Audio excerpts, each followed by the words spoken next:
Good afternoon. Welcome to another episode of Unscripted and Unchained RPG Review. I am DM Bluddworth, and as you can see by the graphics, today's video is a first look at the monsters of Swords and Wizardry. So, as you may know, if you've been following the channel for the last roughly 2 weeks, I picked up the collector's edition of Swords and Wizardry, which came out of a Kickstarter. And I actually have the box someplace behind me. You kind of see it on the shelf right there. And I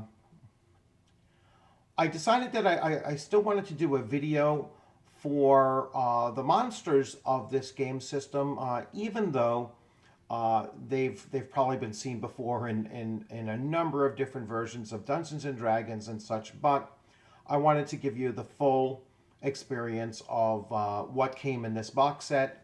And that alone, I think, makes this particular edition of an OSR Dungeons and Dragons clone, throwback, whatever you want to call it.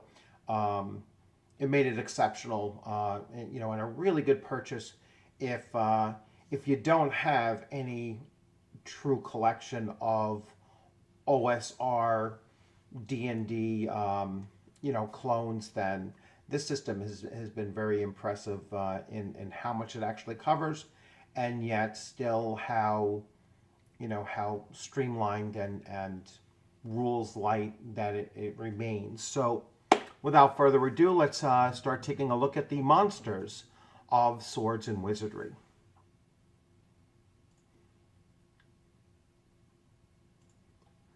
So I'm starting here with the first, I guess you would call this one of the core books of the system, and it's 60 pages, and we will increase the size a little bit so you can see it better. And as you can see, the artwork is very good. All right, so once again, authored by Matt Finch and others. The art director is Casey Christopherson, and here's all the interior art along with some of obviously the various artists that contributed to the various monsters. So I'm not gonna go through the table of contents, but here you have on the first page after the table of contents is the monster attack table. So once again, if you have this resource on your table as a dungeon master, you can easily check out the monster attack table at your disposal here. They give you a little blurb on reading the monster descriptions, and once again, they give you the bare bones. This is what's needed. So armor class, hit dice, attacks, saving throws, specials, movement, their challenge level. So is used to separate the monsters into difficulty levels so that when you are creating an adventure, you have some guidelines about what the characters can handle and what they cannot. Always a good idea for things like random encounters and such, but you still have to trim them down and say, well, you know what, having this, even though it's the right challenge level, might not fit my dungeon that they're in. So you have to think about the ecology of the space that you're writing about. The XP for the creatures and so on. So here we go. And as is normal, they will put everything from A to Z, and both common critters and the more supernatural and fantastic. So here we start off with ants and ant workers and giant ants, the queen ant, a giant badger, a banshee, a basilisk. Now this really got me because I'm currently writing an adventure for using another game system for Golden Glory, which is a second edition OSR game, and I have giant bats in it, but the giant bats that are in second edition do not compare to these. All right, so here you have a you know, here a giant vampire bat is only 1 hit die, but I really took notice of this one here. The greater bat is actually a 4 hit die creature, so that's a pretty substantial, creature for a first level adventure to jump into.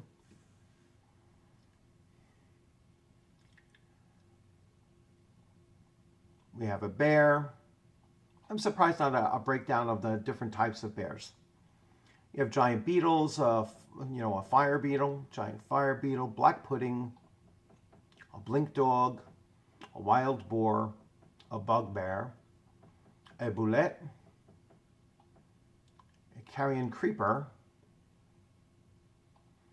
most likely because this is a caterpillar-like creature, has 5 waving tentacles, which when they score a hit require a target to make a saving throw or be paralyzed for 2d6 turns.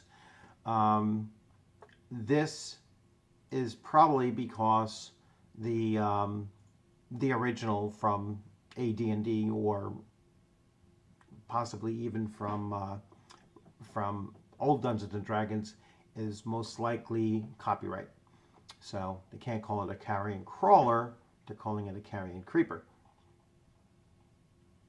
A giant centipede, small non-lethal. Well, that's interesting too, that they have both types. A giant man-sized centipede. All right, that's very much a different type of creature. Would make a good first level kind of creature to fight. Large, 20-foot long, HD 4. All right, so certainly much more powerful in comparison. Various types of crocodiles and chimera, 9-hit die, so very powerful creature. So demons. So I noticed here, as I was, initially flipping through that, demons and devils are kind of used interchangeably. So there's no game mechanic or game distinction difference between the two. But it seems that they stuck to including just demons.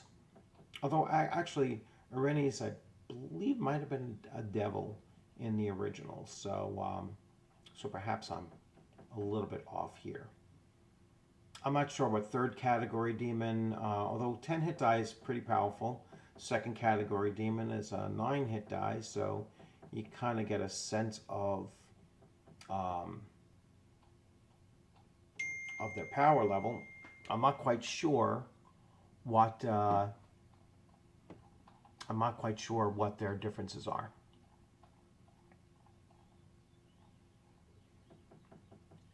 A demon prince. So we have the demon prince Orcs, which is a mainstay, very, very popular demon prince to include in a variety of editions of Dungeons and Dragons. So here we have dragons. A black dragon, a blue dragon, a gold dragon, a green, a red. So they don't have all of, a white, a dragon turtle. They don't have all of the chromatics and as many as you see in AD&D. But again, this is not an AD&D clone. This is a D&D clone.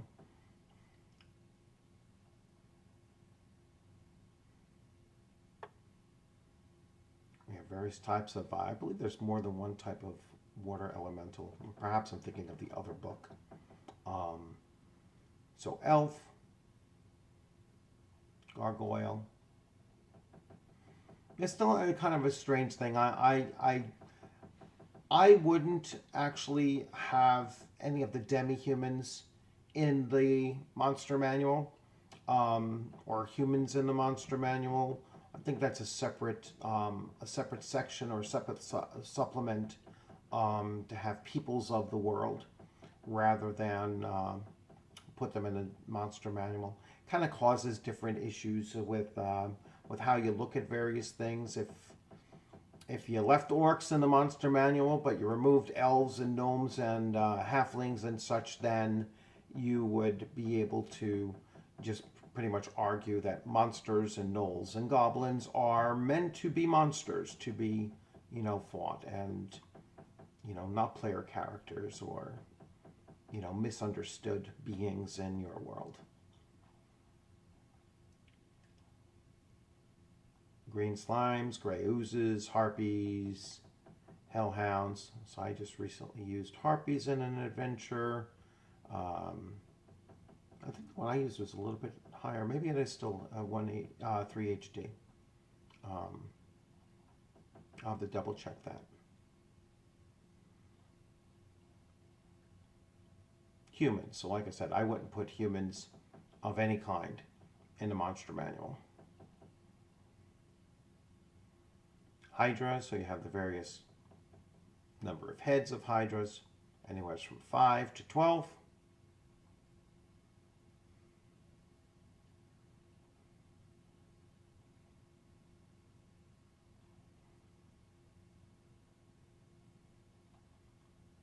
Lions, lizardmen,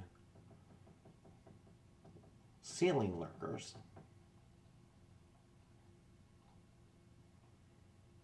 various types of lycanthropes,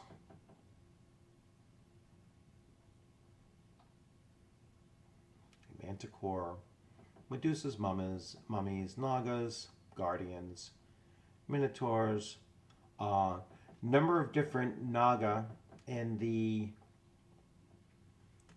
Moar monsters. Giant octopus, ogre mage, orcs,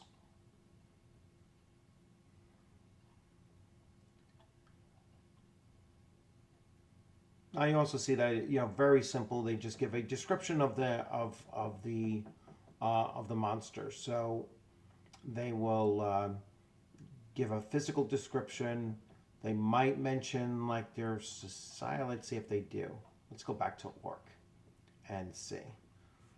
Orcs are stupid, brutish humanoids that gather in tribes of hundreds. Most are subterranean dwellers and fight with a penalty of -1 in sunlight. Occasionally, war bands or even entire tribes of orcs issue forth from their caves to raid and pillage by night.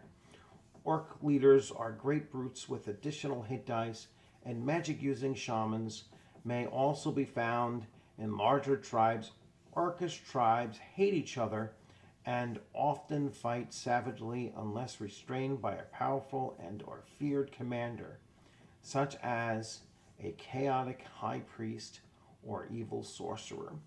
All right, so and this system here only uses the three types of alignment. So you have chaos, you have neutral, and you have law or lawful.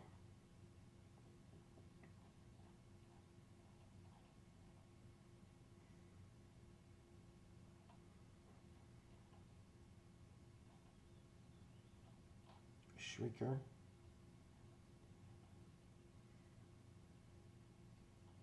Lower though. Oh no, that's a mushroom thing. So what is this? This is a, I don't know why they have the skull here for skeleton. They should have dropped it down, I guess. Put the picture a little bit lower.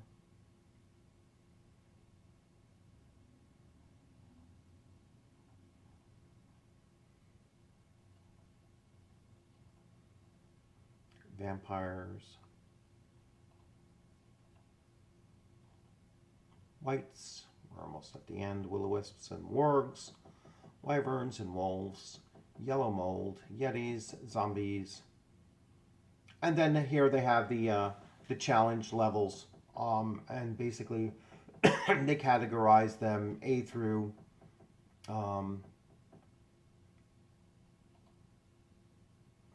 A2 and then 1. Class A to 1. Then you have your challenge level 2, 4, and all the way up to, I believe it's 8. Nope. Higher, 12. Misspoke, 17. Jeez. So creating monsters, they do have a section here on creating monsters. And, basically you just think about, all right, what's the challenge level I'm looking to create? Let's say I create 8, and that's going to have roughly 800 XP value. Then its hit dice, let's say 8 again, and its saving throws will be as 8. And then as I add additional special abilities, I then increase its effective challenge level by that. So you can take creatures that you know of and shift them over. So what I'm going to have to do is I'm going to have to, flip back and forth a little bit here between the two screens so that I can go through more monsters, and that'll be the next step. So that was just a look through monsters, and as you can see, it's a nice little volume here. More monsters will be next up. I just have to make sure that I'm clicked on it and then check to see, yes, we're all ready. So we're going to shift view again and take a look at the supplement. And once again, this is the, let's get rid of that. This is the Moar Monsters supplement.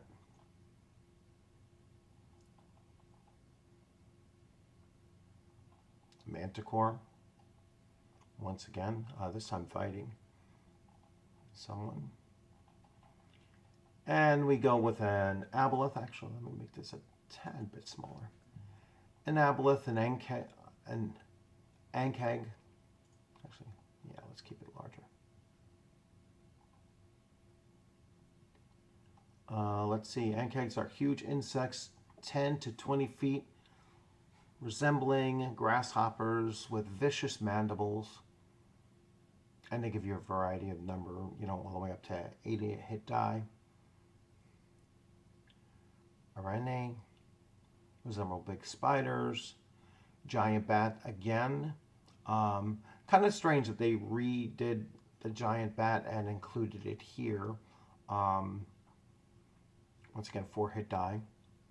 A Behir, serpent-like monster that can sliver like a snake and uses a dozen legs to move with considerable speed. They can cast lightning, or they emit a breath weapon of a lightning attack. A feral undead cat. All right, pretty cool stuff. Yeah, so there are some, pretty unique things in here.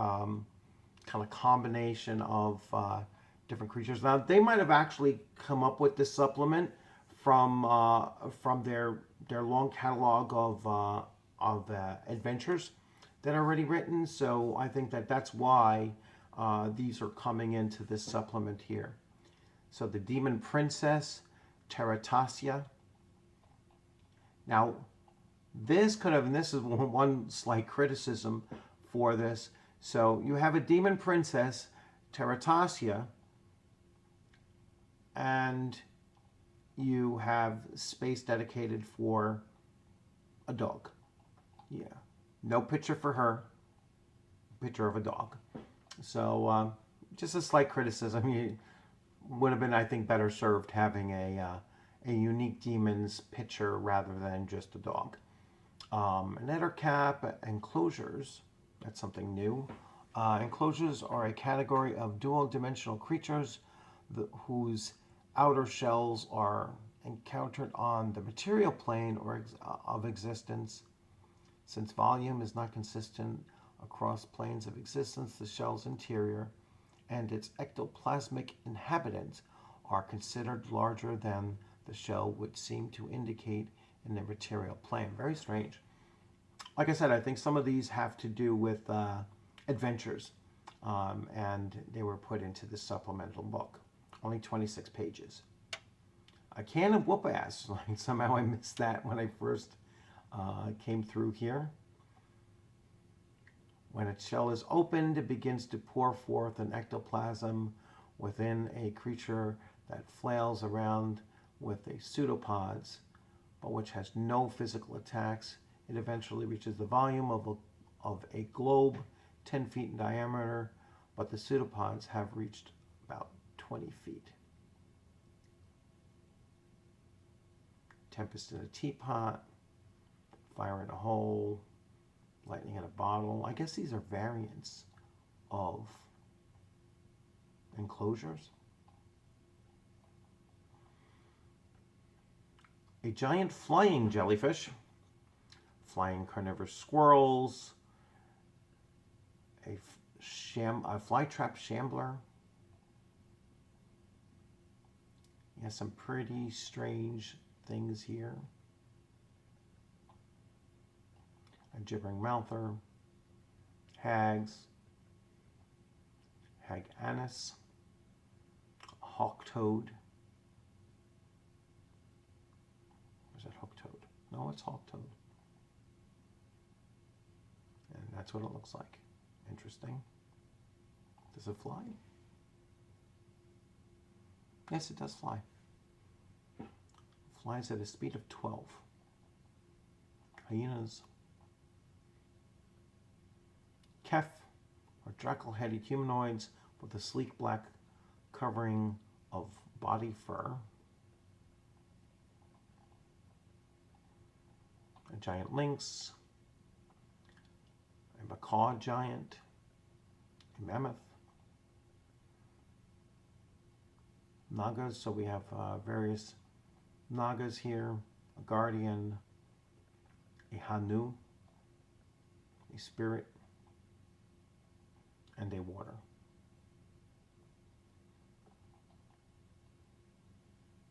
Night hag, nightmare. Origami warrior.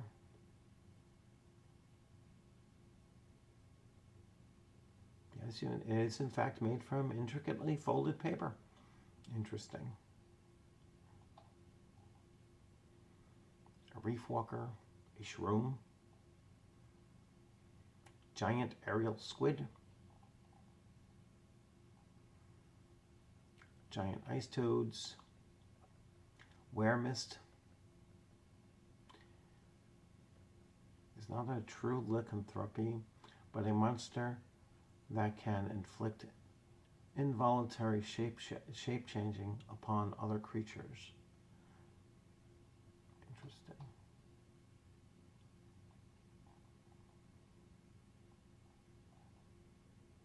Zombie ravens. Pretty cool stuff. I just realized, do they give authors credits for each of them or just that one? Yeah, some of these are, are credited authors, Matt Finch.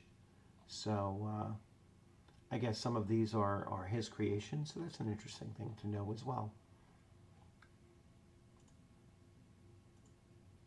So once again, that's a little stroll through the monsters of Swords and Wizardry, and once again, they come in two small booklets that fit very nicely into the box set. One thing I read about this box set is that it is designed. The box is designed to hold quite a number of future supplements. And so that's one of the reasons why the box was so well made and just ready for a lot of additional material, which will make it easier to open once it's a little bit heavier on the inside, because it is a very tight-fitting lid. So once again, thanks for joining. I just had a mail call later, so the next video is actually going to come up fairly soon. I was a mail call I was really excited about. I hope you're enjoying this series. There will be at least one more video in this series looking at some of the other supplemental materials and the materials that came just on the, just as PDFs. So additional supplemental materials. I have printed them out, and I'm trying to figure out how to print them out in booklet form, which is always a challenge to try to work those things out to actually make booklets.